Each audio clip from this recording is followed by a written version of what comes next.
Após receber um pedido de ajuda de um país vizinho, Rimuru divide as águas do lago para livrar o povo de uma maldição mortal. Fala amigos, sejam muito bem-vindos, eu sou o Note e hoje nos aventuraremos na história do filme Tensei Chitara Slime, ou Ela Escarlate, de 2022. Enquanto ainda era um professor na Academia da Liberdade, Rimuru é convocado por Yuki, que questiona se ele vai estar livre nas férias de verão, mas o Slime diz que não, pois tem que se preparar para voltar à sua casa em Tempest. Fingindo que não ouviu, o garoto revela que grandes problemas afligem o reino de Koleos no momento em que conversam. Esse reino fica localizado entre o reino de Ingrácia e o Império Sagrado de Rubérios. Basicamente uma batalha de sucessão entre o irmão mais velho e herdeiro, Príncipe Salter Koleos, e o mais novo, filho de uma concubina, o Príncipe Aslan Koleos. Yuki avisa que não pode contar mais detalhes para alguém que não se comprometa a ajudar, então a conversa deveria acabar por ali mesmo, mas Yuki mais uma vez não se importa e conta que o Príncipe Aslan é um aventureiro rank A, e alguém assim não pode ser ignorado, falando na maior cara de pau que vai fornecer as informações para Rimuru, já que ele concordou em ajudar, deixando o mesmo irritado, até porque não tinha aceitado o pedido.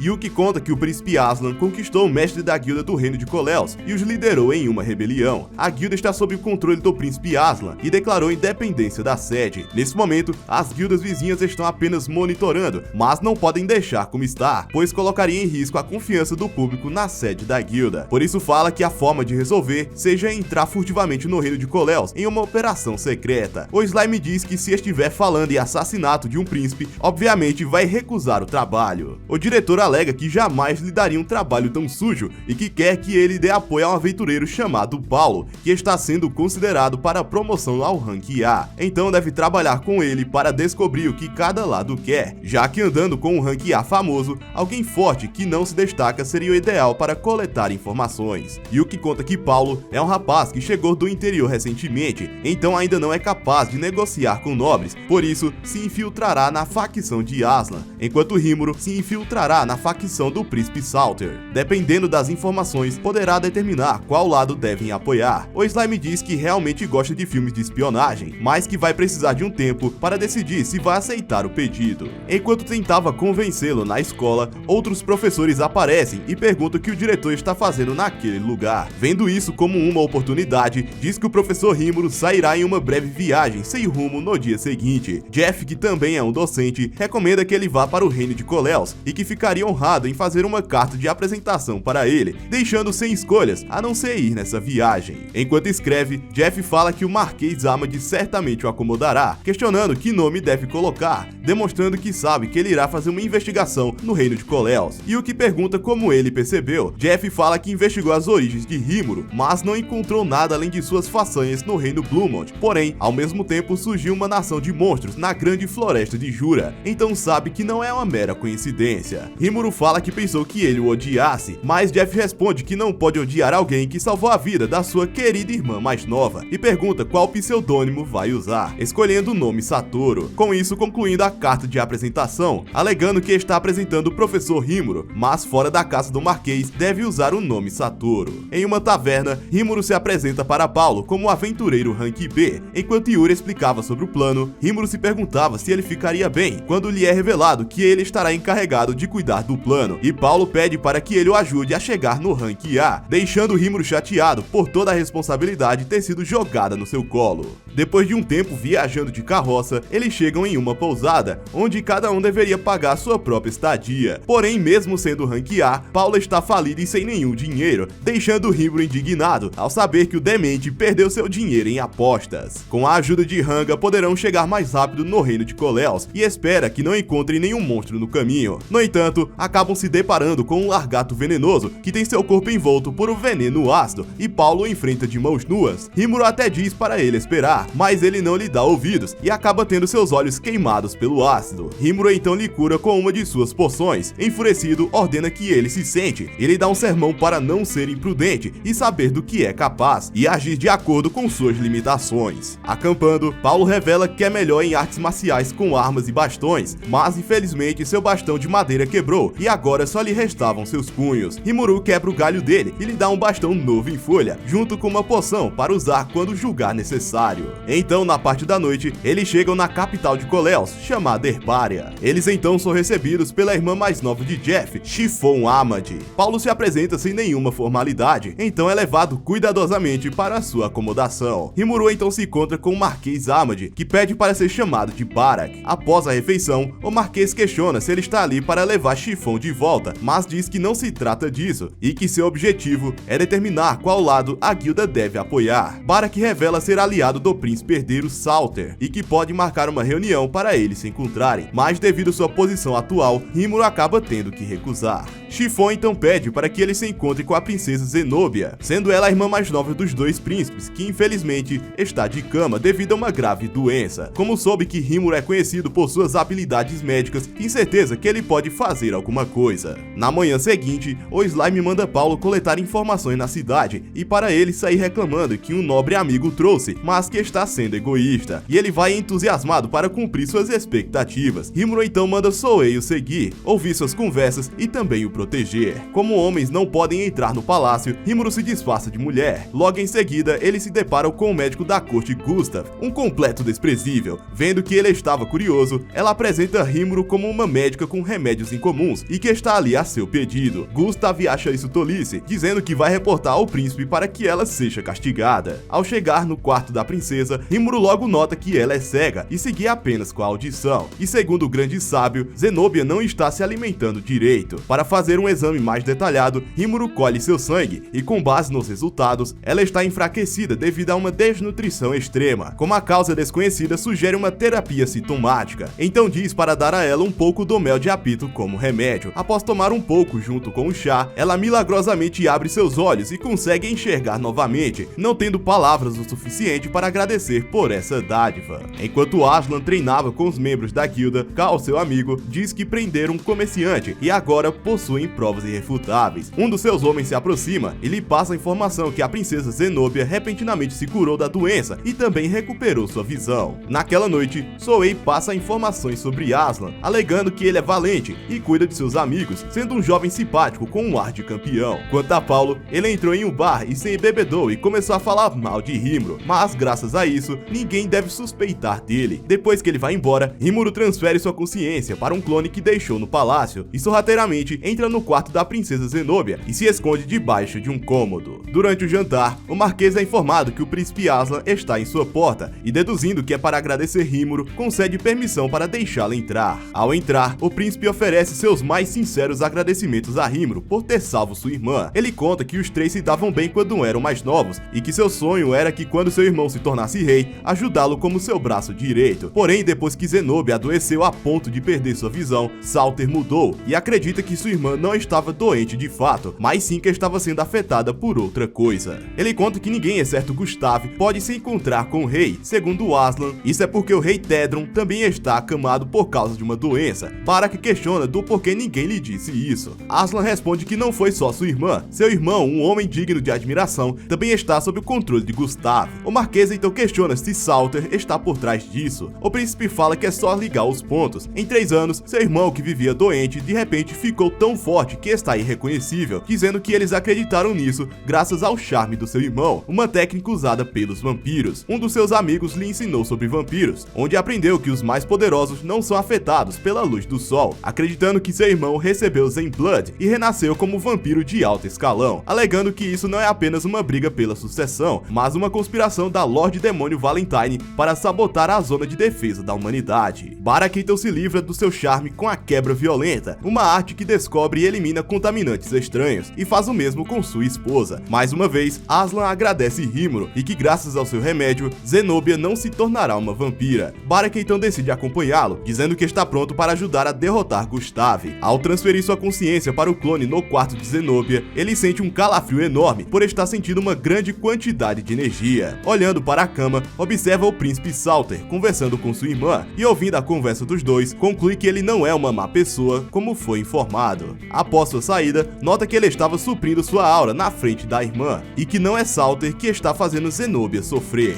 a mesma percebe sua presença, de alguma maneira dizendo que é Rimuru, ou mesmo tenta esconder sua identidade, mas acaba não adiantando. Chamando ele de senhorzinho, pede para que ele ouça seu desejo. A princesa conta que em troca de perder a visão, recebeu o poder de ver a forma da alma das pessoas, por isso sabe que seus irmãos são pessoas gentis, diferente do médico Gustave, que tem dentro de si uma escuridão assustadora. Sua habilidade é aquela que deseja, que a permite ver a verdadeira natureza das pessoas. Então quando ela o chamou de senhorzinho, foi porque ouviu como era na sua vida anterior. Ela diz que seu pai, o rei, nunca se importou com o bem-estar de ninguém além de si mesmo, e Gustave é seu amigo de confiança, concluindo que ele deve estar sob ordens do rei. Nesse momento, Gustave entra no quarto e usa uma magia de ilusão para colocar a princesa para dormir. Quando o slime se move, Gustave sente a presença de algo, mas diz que foi sua impressão. Por telepatia, Zenobia diz que provavelmente foi ele que deu o poder para o seu irmão mais velho. Ao ver as memórias dela, Rimuru decide que vai salvar os 3 irmãos. Enquanto conversava com Benimaru e Souei, falam que precisam parar os príncipes. O grande sábio prevê que a guerra começará no dia seguinte, isso porque Gustave lançou uma maldição na princesa e pretende apontar Rimuru como o culpado disso. Sendo assim, ele manda Benimaru enfrentar o príncipe Aslan e Souei, o Marquês Barak. Hanga ficará encarregado de proteger a família do Marquês Amadi e garantir que ninguém se machuque, enquanto ele irá resolver os negócios. No dia seguinte, Rimuru é preso sob acusações de ter colocado a princesa em uma espécie de sono eterno. Porém, aquele não passava de um clone para servir como um álibi. Retornando para o quarto da princesa, ele toma uma forma humana e prende as empregadas com seus fios arcanos. Antes de ir embora com a princesa, elas perguntam quem era ele. Então o tapado se apresenta como o grande ladrão fantasma Satoru. Enquanto voava, a princesa pergunta se não seria melhor ter ficado em silêncio, mas ele diz que fez isso para que espalhe informações falsas. Quando o príncipe Aslan e companhia estavam prestes a partir, Benimaru e Souei aparecem devidamente trajados. Ao bater o olho em Paulo, Souei rapidamente o enche de socos. Benimaru fala que ele exagerou, mas o ninja diz que apenas aplicou a punição adequada no homem que falou mal do seu general. Vendo que eles são bem fortes, Aslan e Barak decidem enfrentá-los, e um combate feroz tem seu início. Suas técnicas são tão avançadas que deixam os membros da guilda impressionados por estarem lutando de igual para igual com seus superiores. Souei mostra que na verdade não está ferido e revela que é um mestre em cópias corporais, mas em respeito ao Marquês, estão enfrentando no mano a mano. Vendo isso, Barak admite a derrota, enquanto Aslan diz que está apenas começando. Satoru então chega dos céus com a princesa em seus braços e remove sua maldição usando a habilidade de Gula, fazendo ela conseguir abrir os olhos novamente, que brinca dizendo que não esperava menos do grande ladrão fantasma. Enquanto falavam que Gustave é o verdadeiro culpado, Salter aparece, questionando se isso é mesmo verdade, também acaba tendo culpa pelo mal-estar de Zenobia. Enquanto conversavam, acaba descobrindo que Carl acabou enganando os 2 irmãos. Carl, gargalhando muito, diz que queria ver a briguinha entre irmãos, alegando que eles não servem para nada além de dançar no seu palco. Salter lhe dá um soco na cara, mas foi como se tivesse atingido uma espécie de gel. Nesse momento, Gustave se revela e pega de volta os poderes que deu para o príncipe herdeiro, afirmando que ele e seu parceiro são arquidemônios. Em seguida, ele sequestra a princesa Zenobia e cria uma barreira em volta dos guerreiros. A barreira pode facilmente ser destruída com a habilidade Gula, mas Satoru decide não fazer isso, pois Gustave não parece querer fazer mal a Zenobia. Carl então lança uma magia em Salter, mas Aslan acaba se jogando na frente e tomando aquele golpe. Porém, antes que pudesse acontecer um drama entre irmãos, Satoru o cura com uma de suas poções avançadas e entrega um pouco de mel, assim entrando em combate junto com Souei e Benimaru. Vendo que eles são muito poderosos, Gustave deduz que eles são magins, então para proteger o receptáculo, ele fortifica a barreira, criando várias camadas, e suga energias negativas das pessoas da cidade, incluindo a vitalidade de seu parceiro. Antes de entrar em combate, nota que Paula está com a princesa, e quando vai atacá-lo, ele é protegido pela Lorde Demônio Valentine. Porém, como não sabia quem ela era, ele acaba avançando, mas acaba levando uma surra. Sem opções, ele se aproxima da princesa e começa uma espécie de ritual. Quando termina, quem aparece no lugar é Violet, falando que veio dar um oi para Luminous. Ouvindo esse nome, Gustave finalmente descobre que aquela é a rainha dos pesadelos, Luminous Valentine. As duas aparentemente são muito amigas e começa uma esmagadora troca de poderes mágicos, uma verdadeira batalha entre duas divindades. Depois de brincarem um pouco, Valentine pergunta como ela vai resolver a situação. Violet então elimina Gustave, dizendo que ele não foi a única semente que plantou naquele mundo, e vai embora se despedindo de sua amiga. Valentine então cura Paulo e usa lavagem cerebral para que ele diga que foi ele quem derrotou Gustave usando seu bastão. Quando a barreira se desfaz, Paulo fala que derrotou aquele demônio. Satoru duvida disso, mas o grande sábio avisa que é é possível. Antes que os príncipes falassem alguma coisa, Rimuru rapidamente vai embora e volta para o seu clone na prisão. Imediatamente ele é solto e recebido pelos dois príncipes, que dizem que sua irmã está um pouco fraca e pedem um pouco daquele remédio secreto. Fazendo isso, eles confirmam suas suspeitas de que Rimuru e Satoru são o mesmo indivíduo. À mesa, eles dizem que estão em dívida com ele, e Baraki fala que soube que o líder do país da Nação dos Monstros se chama Rimuru Tempest, assim descobrindo sua verdadeira identidade, o que deixa Paulo impressionado. Rimuru questiona se de fato foi o rei quem armou tudo isso, mas é informado que o rei foi encontrado sem vida, mas deixou documentos revelando que havia invocado o arquidemônios. Porém, agora tudo estava resolvido, e eles agradecem o grande ladrão fantasma Satoru. Nesse mesmo momento, Valentine, falando com um corpo congelado, revela que foi ela quem tirou a vida do rei. No fim, Salter foi coroado, e como Paulo recebeu um cargo de capitão dos cavaleiros, Rimuru retornou sozinho, e com isso a missão foi concluída. Yuri, que não é besta, tenta empurrar outra missão pra cima dele, mas Rimuru se nega a ouvir o pedido. Mais tarde, os três irmãos ficam sabendo que Rimuru Tempest renasceu como um Lorde Demônio. Zenobia diz que agora não vai dar mais para casar com ele. Paulo, por sua vez, refletia que não devolveu a grana que ele o emprestou. Então foi assim que mais tarde na história, Paulo ficou conhecido como o homem que deu um calote no Lorde Demônio. Enquanto isso, no mundo inferior, Violet se questionava qual semente irá germinar. Em uma noite chuvosa, um grupo de ogros mercenários foram pegos em uma emboscada.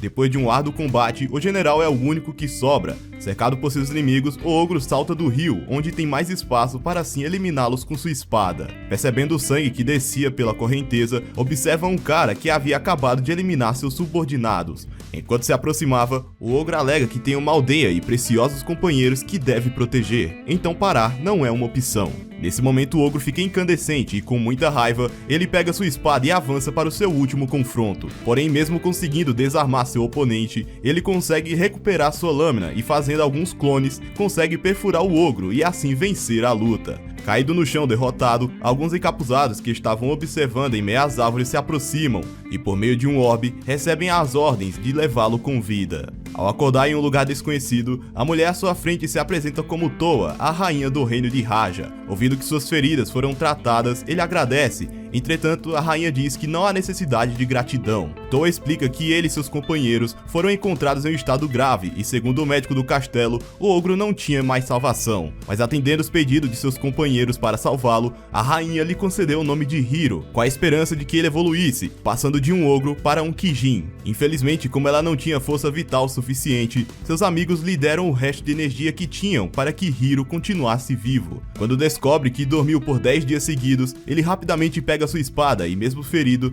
sai correndo desesperado e pega a montaria de um cavaleiro que acabou de chegar e voa em alta velocidade até a Vila dos Ogros. Mas ela já estava completamente destruída devido à invasão dos orcs. Caminhando pelos destroços, percebe que tudo que restava de sua terra natal eram as preciosas lembranças que tinha com seus irmãos. Por isso, debaixo da chuva, jura se vingar de todos os orcs, e 4 dias depois, ele volta para entregar o Wyvern que tinha pego emprestado.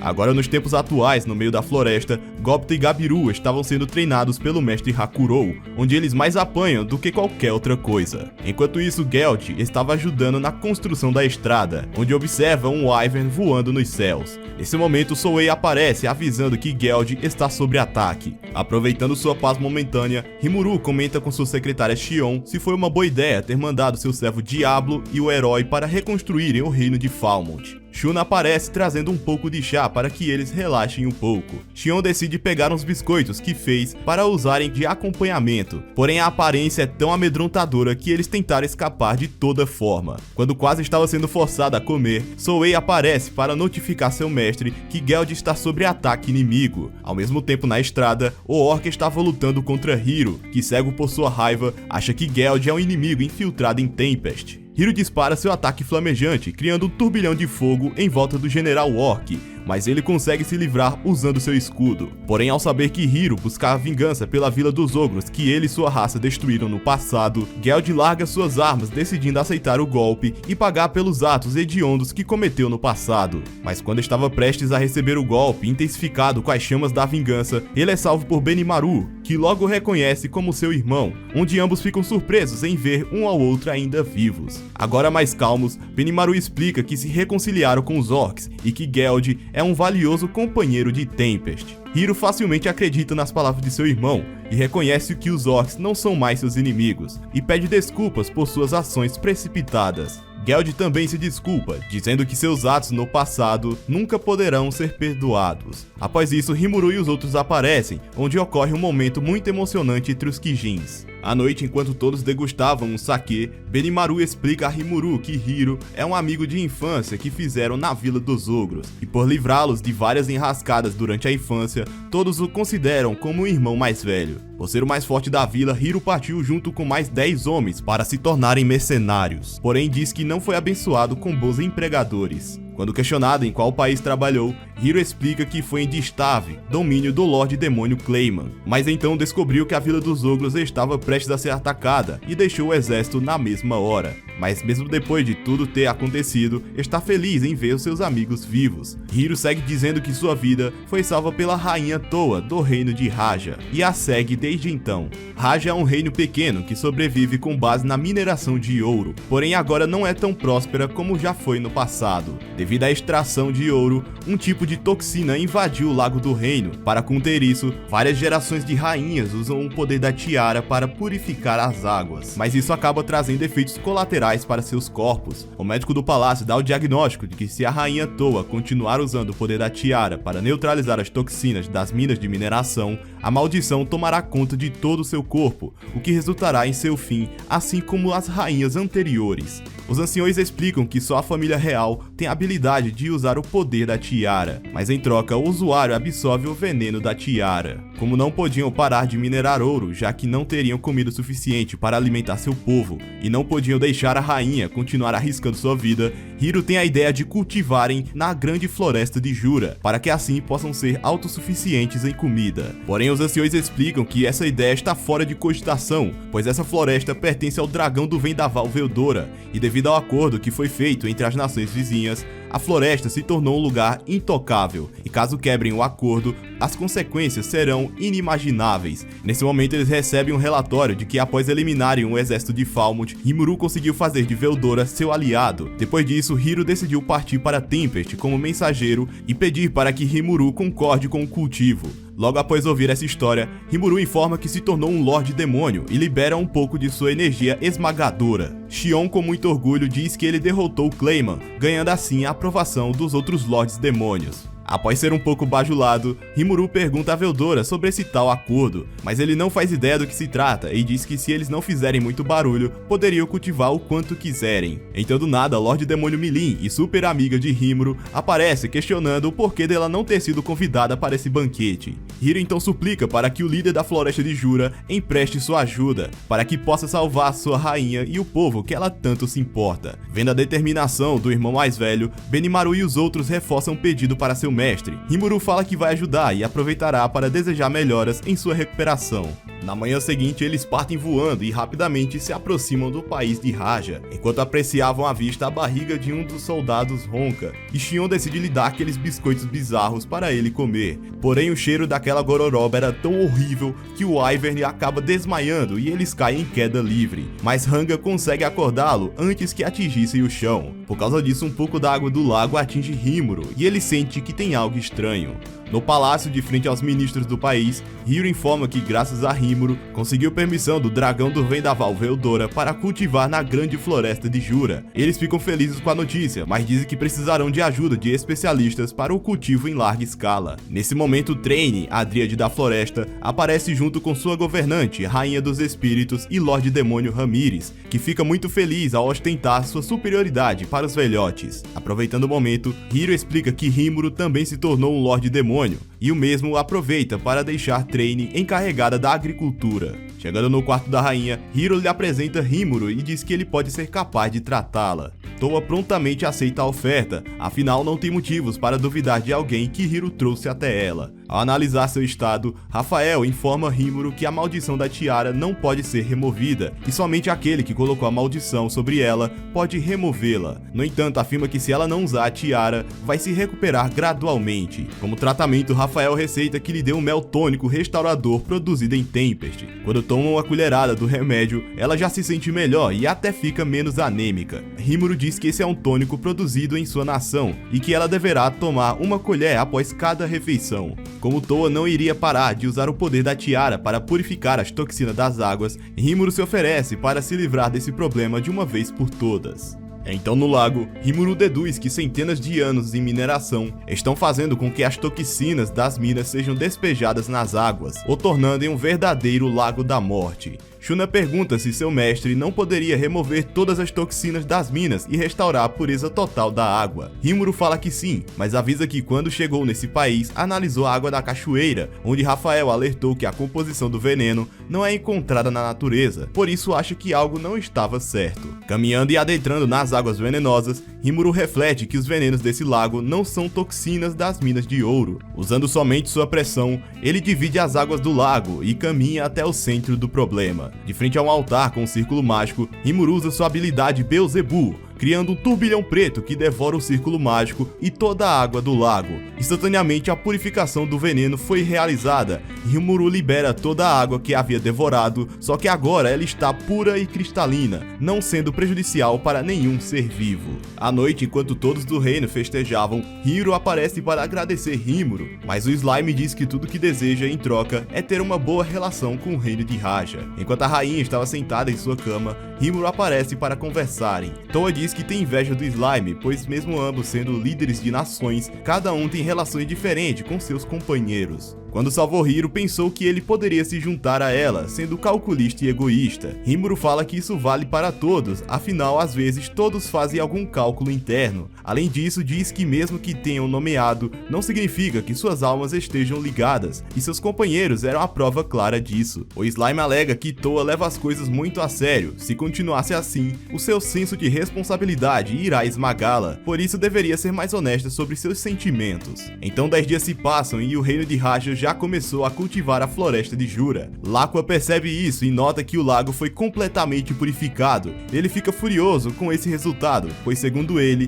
teria que realizar o desejo de sua deusa para que possa elevar seus status. Ao bater na mesa, uma orbe roxa e brilhante sai de uma caixa, e com isso ele chega à conclusão que tudo o que precisa é criar caos e tragédia. Em Tempest, Diablo volta de Falmouth para fazer o relatório de progresso de sua missão para seu mestre. Enquanto isso, Hiro enterra as coisas de seus companheiros que morreram em batalha na floresta de Jura para que tenham um funeral apropriado. Ele conta que os seus irmãos da Vila dos Ogros estão vivos, mas lamenta de não ter sido forte o suficiente para conseguir proteger seus camaradas naquela noite. Nesse momento, Benimaru aparece e lembra que agora ele tem a seus irmãos e Rimuru para ajudá-lo. Nesse momento, um dos soldados de Raja aparece e informa sobre o estado atual da rainha. Train informa Rimuru que o lago de repente ficou tão envenenado que o ar se tornou tóxico. Devido a isso, Towa usou o poder da tiara na tentativa de salvar seu povo. Então a maldição se espalhou por todo o corpo dela. Além disso, receberam informações de que o exército da nação vizinha moveu suas tropas para atacar o reino de Raja. Rimuru acha todos esses acontecimentos muito estranhos, como se tudo fosse perfeito demais para ser coincidência, e se pergunta se o médico do palácio realmente está tratando Towa. Dessa maneira, ele ordena Souei descobrir o porquê de Raja estar sendo alvo de ataque e pede para Xion reunir todo o pessoal. Reunidos no pátio de reuniões, Rimuru diz que gostaria de ajudar o reino de Raja e ficar ao lado de Towa. Por isso diz para que todos façam os preparativos necessários. Veldora, por outro lado, ficará para trás, pois é o único que Rimuru confia para cuidar de Tempest em sua ausência. Diablo, por sua vez, afirma que pode ter uma ideia de quem criou a maldição da tiara e o círculo mágico. Sendo assim, seu mestre lhe dá permissão para que ele negocie pessoalmente para desfazer a maldição. Nos corredores do palácio, Hiro se encontra com Laqua, que diz existir uma possível maneira de salvar a vida da rainha. Ele logo se interessa no assunto e Laqua o leva a um quarto, onde diz que tem uma arte secreta que permite trocar as almas das pessoas de corpos, mas para realizar, algumas condições devem ser atendidas. Aqueles que realizarem esse processo devem ter uma espécie de ligação, e como Hiro recebeu o nome de Towa, eles são próximos o suficiente. A segunda condição é necessário que Hiro engula a esfera da maldição, que tem como efeito reconstruir o corpo para deixá-lo mais forte que antes. Após isso, o maldito faz Hiro o seguir até um lugar onde ninguém poderá interrompê-los. Chegando no palácio, Rimuru é informado que a rainha Towa e o capitão Hiro estavam desaparecidos, então ele rapidamente manda Hanga farejá-los. Enquanto procuravam, Souei diz pela comunicação por pensamento que sabe o porquê do país vizinho estar atacando Raja. O ataque é devido ao país vizinho estar atrás de uma grande veia de ouro que repousa em Raja. Nesse momento, Hanga ameaça os guardas para ver se eles tinham conhecimento sobre isso, mas como não sabiam, continuou com sua procura. Hanga finalmente sente o cheiro deles e eles partem para ajudar. Depois de colocar a rainha sobre o altar, ela acorda e Laqua fala que irão fazer um ritual para transferir sua alma para o corpo de Hiro. Mesmo estando fraca, Towa é completamente contra essa ideia, dizendo que ele tem que viver por seus camaradas e por ela. Depois de observar essa cena comovente, Laqua não consegue se conter e revela suas reais intenções. O maldito ri da cara deles e diz que tal transferência de almas não existe. Furioso, Hiro desembainha sua espada e parte para o ataque. Nesse instante, Laqua ativa a orbe que Hiro comeu mais cedo, o transformando em um monstro flamejante completamente fora de controle. Por estar fora de si, ele começa a destruir todo o local e um dos destroços acaba acertando a rainha Towa. Observando todo aquele desespero, Laqua manipula Towa para que ela livrasse seu amigo desse sofrimento usando o poder da tiara. Quando ela estava prestes a fazer isso, Hiro destrói o chão, fazendo os três caírem em queda livre. Mas para sua sorte, Towa é salva por Rimuru e Shuna, que criam uma barreira para protegê-lo dos destroços. Benimaru, por sua vez, está lutando contra seu irmão. Para que Laqua não escape, Rimuru monta em Hanga e vai atrás dele dentro dos túneis das minas em alta velocidade. No meio da perseguição, Souei o contata novamente, informando que o exército inimigo logo alcançará a fronteira do reino de Raja, onde seus companheiros estavam esperando. Rimuru diz que quer manter as perdas no mínimo, mas caso não tenha escolha, eles devem colocar suas vidas em primeiro lugar.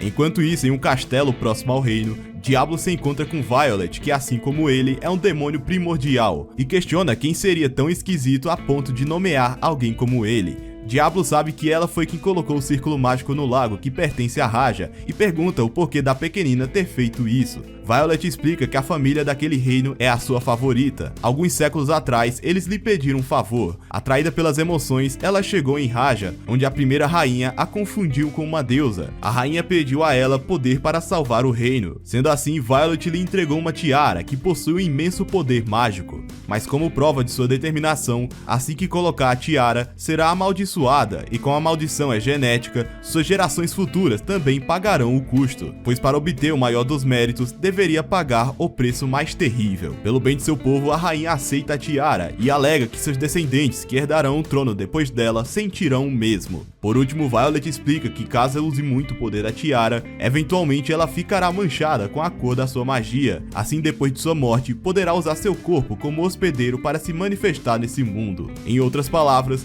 Diablo diz que tudo o que Violet queria era assistir cada geração da linhagem sofrer. O secretário fala o que está acontecendo atualmente no reino de Raja e pede gentilmente para que Violet deixe o reino em paz. Ela recusa e nesse momento eles vão para outra dimensão, onde recorre à barbaridade do combate. Violet dispara várias esferas de magia em seu oponente, mas Diablo consegue defender e desviar de todos os ataques enquanto voa no céu. Encurralada, Violet questiona se ele havia ficado mais forte. Não perdendo a arrogância, Diablo apenas diz que não está usando mais poder do que Violet pode usar, para que assim fiquem no mesmo nível. Violet usa os fios que espalhou pela região para prender o demônio primordial em uma espécie de teia de aranha preta. Porém, isso é totalmente ineficaz, pois ele facilmente se livra da armadilha, dizendo que estava dando uma vantagem para a garota. Infelizmente para Violet, o corpo temporário que ela fez com magia estava prestes a se desfazer. Seus subordinados aparecem, dizendo que Laqua havia instigado um ataque ao reino com informações falsas.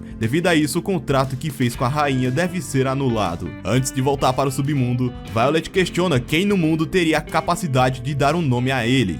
Diablo fala que em outra ocasião terá o prazer de contar-lhe sobre a glória de seu mestre Rimuru. De volta às profundezas do palácio do reino de Raja, Benimaru está tendo um combate acirrado de espadas contra seu irmão, mas lembrando das lutas que tiveram quando eram criança, eles começam uma troca de socos usando a boa e velha força bruta. Na perseguição nas minas de mineração, Laqua tem a audácia de dizer que Rimuru está apenas usando a autoridade de Veldora para conseguir as conquistas de Lorde Demônio. Rimuru não liga e diz para ele olhar olhar para frente, onde o carrinho de Laqua acaba caindo na lava escaldante. Porém, para o nosso desgosto, Laqua é um demônio e usa suas asas para escapar. Enquanto perseguia nos céus noturnos, a batalha de Benimaru e Hiro chegou até o lado de fora, onde Shuna e a rainha estavam. Quando um pedregulho iria atingi-las, Hiro usa um disparo de fogo para salvá-las, fazendo as garotas pensarem que ele voltou ao normal. Mas infelizmente ele continua descontrolado e acaba fazendo disparos aleatórios por todo o lugar e sai saltando em direção à cidade, onde causa caos e destruição por onde passa. Nos céus, o médico charlatão aparece para ajudar Laqua. Devido a isso, Hanga decide enfrentá-lo, onde ele usa sua habilidade Tornado da Morte, cobrindo o seu oponente completamente e o eliminando instantaneamente. Rimuru diz que Laqua está prestes a encontrar o mesmo fim, e sacando sua katana, eles começam um duelo, onde o Slime tem clara vantagem e acaba rendendo seu oponente. Laqua diz que se for eliminado, sua deusa derramará sua ira sobre Rimuru, mas nesse momento Violet se comunica com seu servo, dizendo que Laqua não era ninguém para interferir em seu contrato só porque havia ganhado um nome. Sendo assim, diz que não precisa de servos incompetentes. Vendo que ele foi jogado de lado, Rimuru decide pôr um fim nessa situação. Sem saída, Laqua come uma esfera da maldição, ganhando assim uma imensa quantidade de poder para se destruir junto com todo o reino de Raja. Antes que o desastre pudesse acontecer, Rimuru usa sua habilidade Beelzebub para devorar toda aquela energia, assim encerrando seu combate. Logo após ele, todos os outros também obtiveram sucesso em suas batalhas, trazendo a vitória para Tempest. Na ponte, Benimaru ainda estava travando uma batalha intensa contra seu irmão, e embaixo deles estavam Towa e Shuna. Não tendo escolhas, Benimaru decide não pegar leve e ativa suas chamas negras, pedindo que Hiro não morra. Benimaru usa sua habilidade Névoa de Fumaça Negra, desferindo um golpe tão forte que a ponte acabou sendo destruída. Porém, mesmo depois desse ataque fatal, Hiro ainda conseguia se mover e parte para cima de seu irmão mais novo. Mas nesse momento, Towa entra na frente.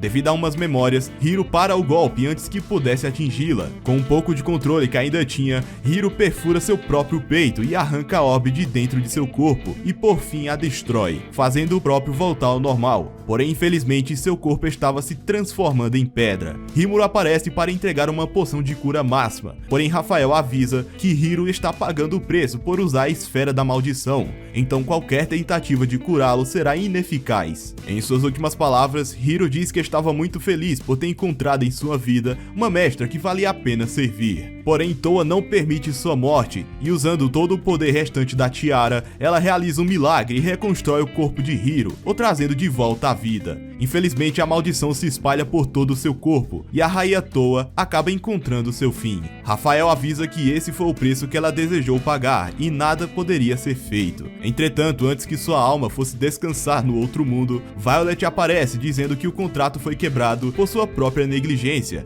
Então, para compensá-la, Violet reconstrói seu corpo, trazendo Towa de volta à vida, proporcionando um reencontro emocionante de mestre e servo. À noite, todos festejam a vitória do reino e encerram fazendo o brinde ao futuro do reino de Raja e Tempest. Ao voltar para a nação de Tempest, o lugar estava destruído e alguns dos moradores bastante feridos. Tudo isso porque Veldora decidiu brincar um pouco com Milin. Alguns dos moradores tentaram impedi-los, mas não tiveram sucesso. Como punição, Rimuru decide deixar Veldora sem a continuação do seu mangá favorito, e Milin terá uma conversa bem longa com sua serva, que mais parece sua cuidadora. Amigos, o que acharam do filme do nosso slime favorito? Gostaram de Violet, que será a única personagem que será canônica na história principal? Querem que eu traga a história das temporadas? Deixe aí nos comentários. Gostou do vídeo? Se inscreve no canal e ativa o sininho para não perder nenhuma das próximas histórias de anime. Deixa o like no vídeo que vai ajudar bastante o canal. Agradeço demais, galera. Bom, é isso. Nós nos vemos no meu próximo vídeo. Tchau!